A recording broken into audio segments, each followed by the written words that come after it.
The student protesters who shut down the ABC program Q&A earlier this week are defending their actions. The demonstrators chanted loudly and unfurled a banner against proposals to deregulate university funding. Now, when the show resumed, host Tony Jones said the students' actions were undemocratic. Andy Zephyr from the University of Technology of Sydney was one of the organisers, and he joins us now. Good morning, Andy. Hi, thanks for having me. What do you think? Do you think the ABC was being a little bit precious about this? Look, I think the aim wasn't actually to go for the ABC. We were definitely there for Christopher Pyne, and it was good to see him sweat. As someone who's been attacking tertiary education, we were there to make sure that he knows our message, that we're not standing for his cuts, we don't like what's in the Commission of Audit, and we're against a US model of learning.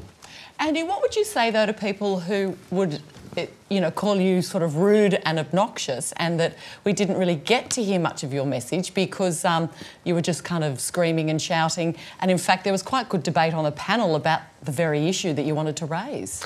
I think in regards to, a lot of students don't feel like they're being listened to, especially on the ground at university. A lot of students feel like they don't have a voice, and it's the student unions and community groups like the New South Wales Education Action Network, of which made the protest.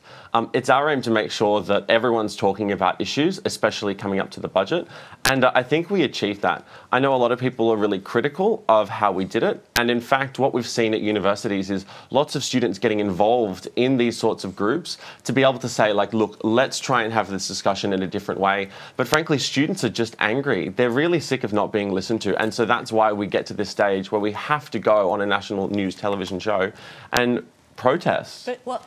Sorry. Gretel? I want to congratulate you. I think I don't even know how you managed to get seats next to each other, let alone unfurl the banner at the right time. I love the fact that you guys are speaking out, and I would like, with our panel, to raise the question of Tony Jones saying that was undemocratic. Let's get this in perspective. I've been on Q&A. Have you been on Q&A? I know you tweet a lot on Q&A. Yep. It's not everybody having a free and equal voice. Even the tweets that are run down below are selected by someone. Well, the questions that are asked are selected by someone. It's not a free-for-all. I think good on you. You weren't violent. You had to speak, and now you're having your voice. Keep it up. Thank you so much.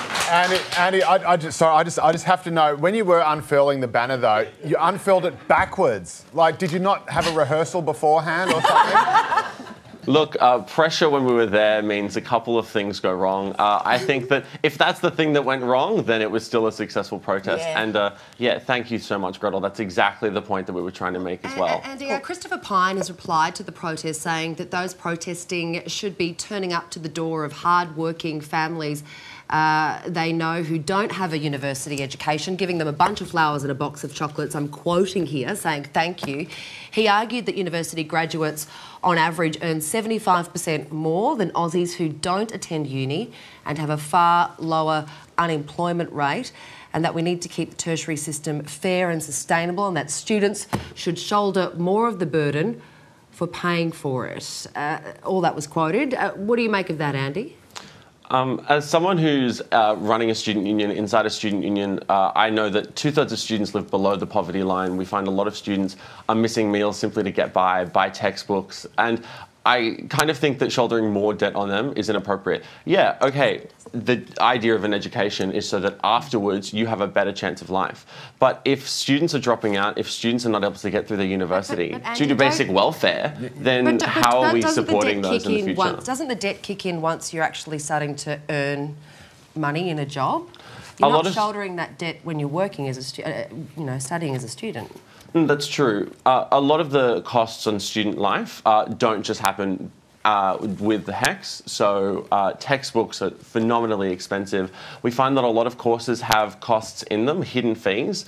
So I know, like, design students at the University of Technology often have to pay for their own materials, and that comes out of their pocket. There's absolutely no support there. So student unions are there trying to make sure that, we're purchasing supplies, that we're supporting them in any way possible.